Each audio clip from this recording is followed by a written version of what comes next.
Well, we had a table that needed replacing. It got a bit rotten in places, so I've just kept the top of it because I think that might be useful in my winter project, which is finishing off the patio that's outside the polytunnel.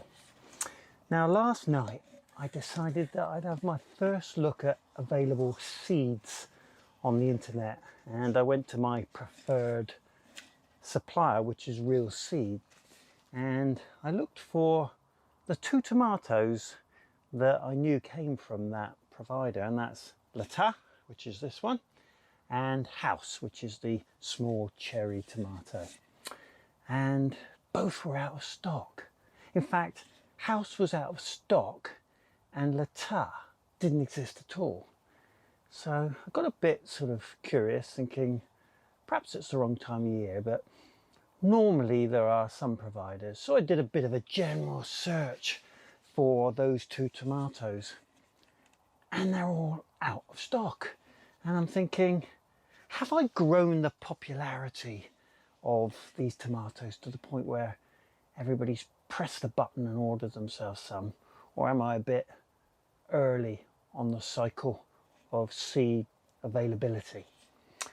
Well, either way, I just need to have a belts and braces approach. So these tomatoes, which are L'État, which I just really kept going for an experiment, they're going to serve a whole new purpose now, and that's to make sure that I've got some seed ready for next year. So I'm going to pick all of these and take them back to the house when I've finished on the plot today, and for the first time ever I'm going to try and save some tomato seed, on the basis that there's just a chance that the reason why they're all out of stock everywhere is because they've suddenly become a lot more popular. So I'll keep this going. It's flowered, but I don't think anything's going to happen to it, but for a little while it'll do no harm there. I've got myself a few of my favourite tomato just to be able to save some seed. And in my seed box I noticed I did have some more House tomato left, so should be all right. And then the only one to finish up with is Roma, which there seem to be quite a few available, and I think I might have a few left. So that solved that problem. But if you're looking for L'État and House, keep a careful eye out, because they do seem to be a bit scarce at the moment. Well, Mrs. K said she wanted a carrot, so it's time to start taking some of these. And it's always a bit of a fun moment, so I thought I'd bring you along and see what we've got. So I think I'm going to pick 1 or 2 of the larger ones on the basis, or at least one of the larger ones, on the basis that the others will continue to grow. And I can see this one's looking quite well developed. So let's see what we can get. A bit of a twist, a bit of a turn. Yep, that's nice and loose. So, moment of truth. This is the second big sweet candle that I've pulled. And there we have it. What a mighty fine carrot these are. Beautiful, and almost no blemishes on these.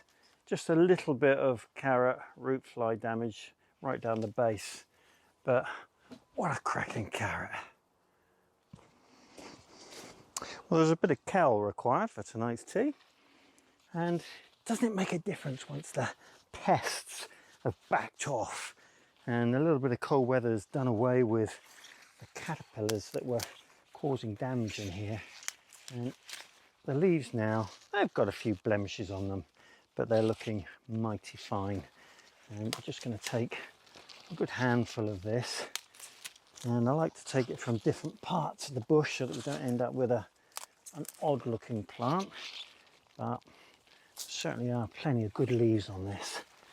And this is one of those cows where you strip out the central vein in the middle of the stem. That way you don't get any really tough bits. I think that'll probably be enough for us.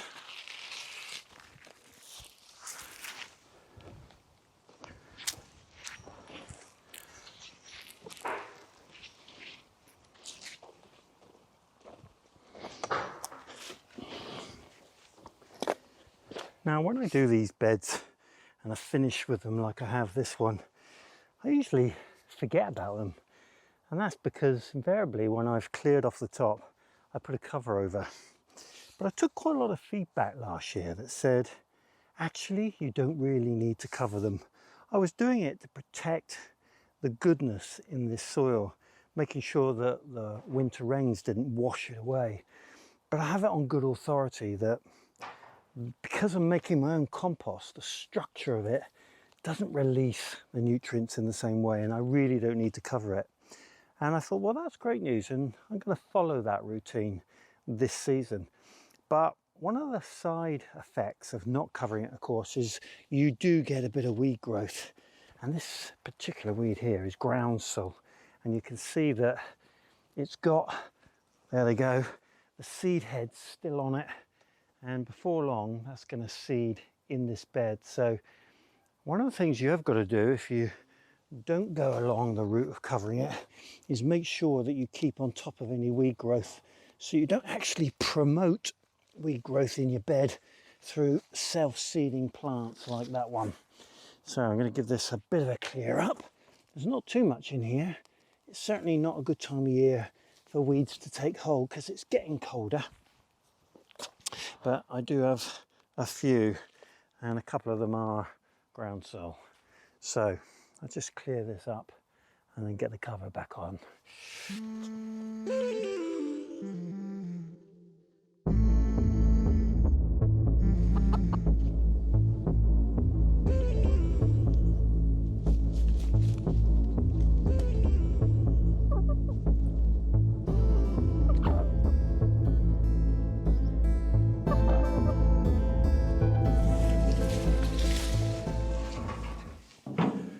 Well, this is another one of those jobs that I've been putting off because I don't particularly enjoy it. But if I'm going to make good use of this compost in the coming few weeks, because this is what will be layered onto the various beds, then I need to get control of the extraneous growth that's all the way around it, and probably dig out some of the stuff I've been piling on the top so that I can easily get to what's underneath. So in this 2 sets of compost bins, it's a case of me getting rid of all of this bindweed and then taking the covers off and transporting any of the stuff that I've just been piling on the top over into one of the other bins underneath the tree over there. And that way I can hopefully expose the compost for when I need it. The work doesn't stop there, because this invasive weed, couch grass, will have grown roots into the compost. So when I do come to move it, I will have to go carefully and get rid of those white tendrils that are very easily propagated when they get into your beds. So this is step 1 really, and it's a nice day and I've been putting it off, so now's the time.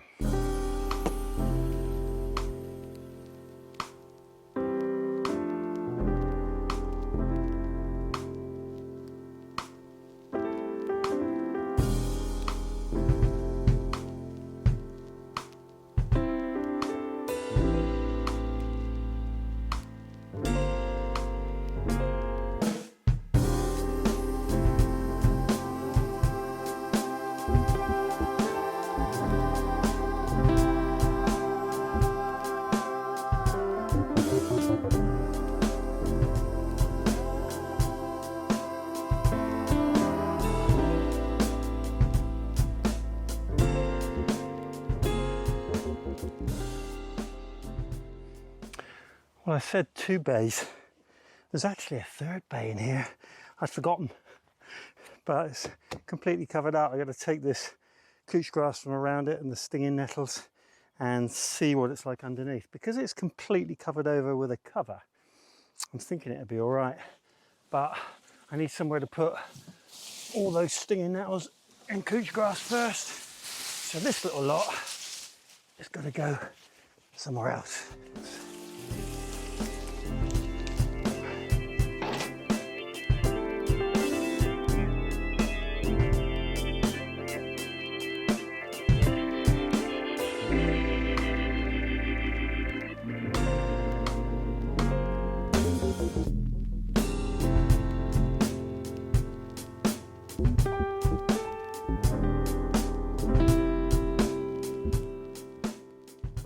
Well, that was a decidedly unpleasant job, but it's been better to do it in this weather than wait for the rain.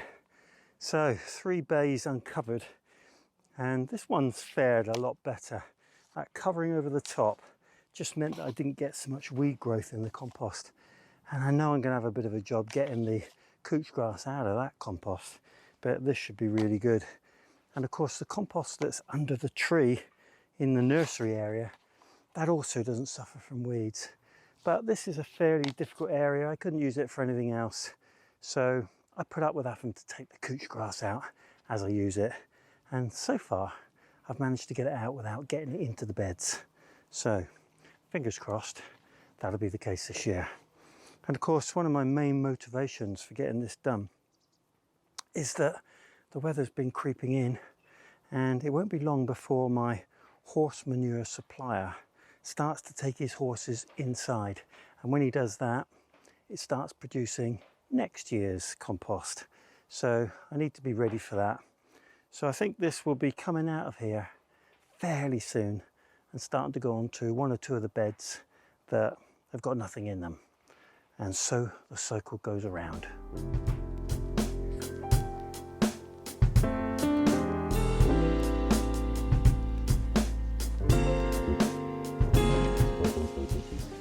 Well, I've been wrestling with these raspberries for quite a time now. Every time I walk past them, they give me a good soaking when it's wet anyway. So now's the time to be a bit ruthless and just protect my walkways. And if you've got walkways like this, it's best to do it now when you're not going to get soaking wet. So I'm going to work my way around, just make sure my paths are clear so that when I start my winter work, which isn't too far away now, I'll have a clear route. It doesn't take much just to shape it. Couch grass gets absolutely everywhere. And in terms of these raspberries, which are summer fruiting, the fruit is on the new growth. So where you can see that there's old growth and it's fruited already, you can actually take that cane out, although it gets easier as the winter goes on. They quite literally snap off, and the ones that are going to last through tend to be a little bit more alive. So I'm going to work my way around this path and then down the path to the polytunnel, and hopefully that'll mean that I keep dry during the winter months.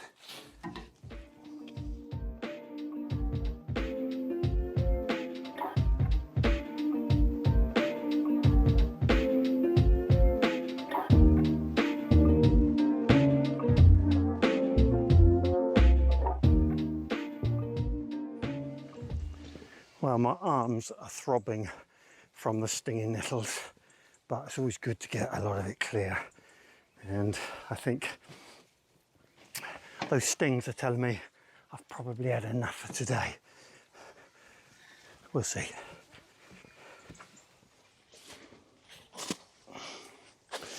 Yep, I think that's me done.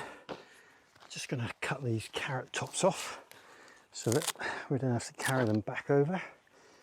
And, well, a bit more of a harvest from the plot in early October. Some nice kale, a good carrot, and some tomatoes for saving seed. I hope you enjoyed today's video. If you did, click the bell and you'll get reminded of my uploads. And why not subscribe and like. Diolch yn fawr.